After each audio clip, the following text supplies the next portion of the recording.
তিন জিনিসের দিকে তাকালেই সওয়াব। কয় জিনিস? জোরে বলেন। এক নাম্বার আন-নাযার ইলাল মুসহাফ, কোরআনের দিকে তাকালেই সওয়াব, পড়া লাগবে না, পড়লে তো সওয়াব আছে, তাকানো মাত্রই।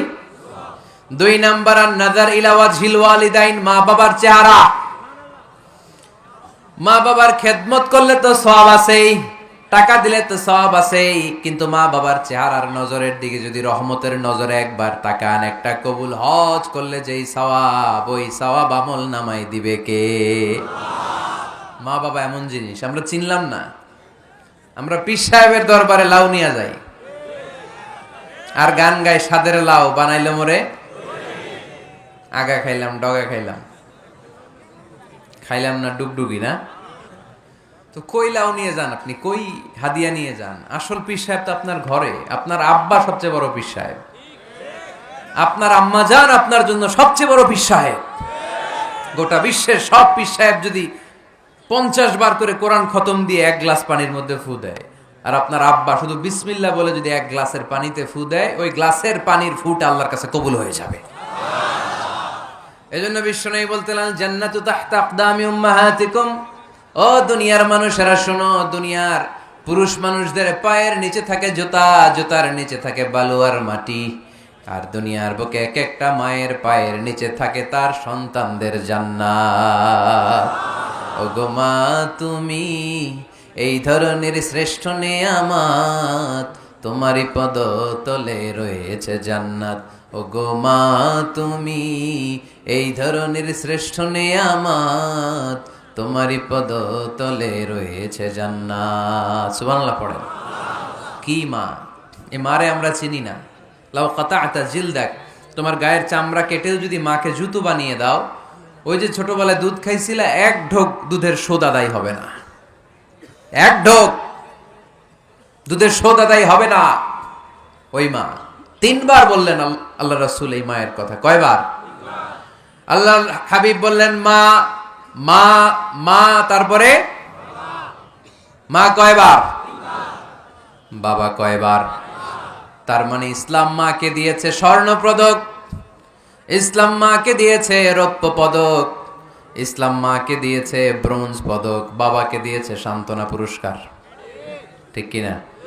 3 বার যদি মা হয়, একবার যদি বাবা হয়, তাহলে স্বর্ণ পদক কে?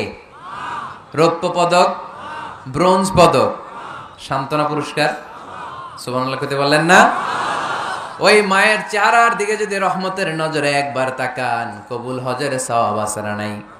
তাহলে 1 নাম্বার কোরআনের দিকে নজর করলে সওয়াব, 2 নাম্বার মা বাবার চেহারার দিকে নজর করলে সওয়াব, 3 নাম্বার আল্লাহর কাবা ঘরের গিলাফের দিকে যখন নজর করে তাকাবেন, 20টা রহমত নাজিল করবে কে?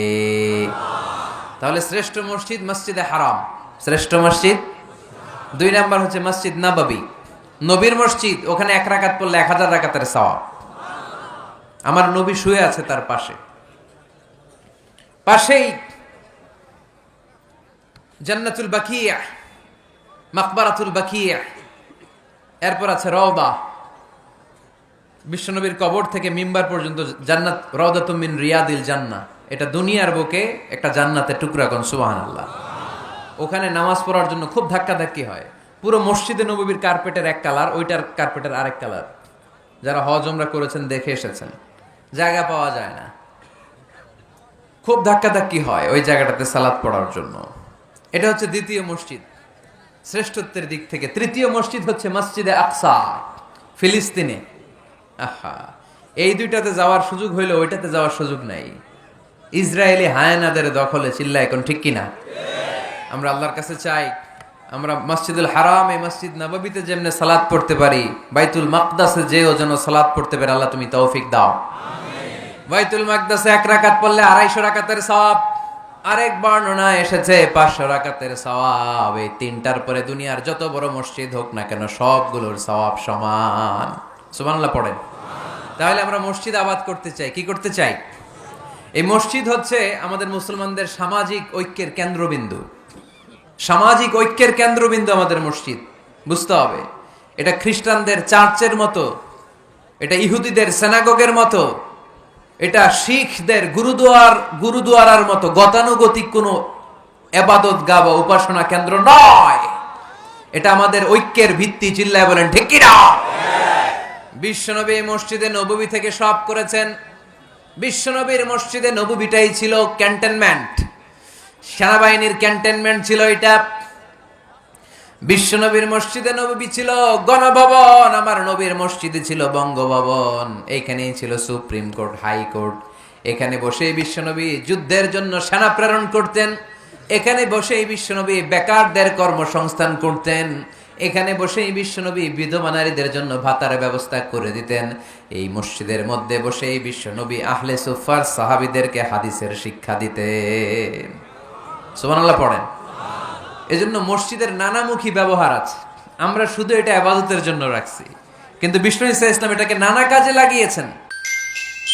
ইসলামিক লাইফ, জীবন গড়ুন কোরআন সুন্নাহর আলোকে।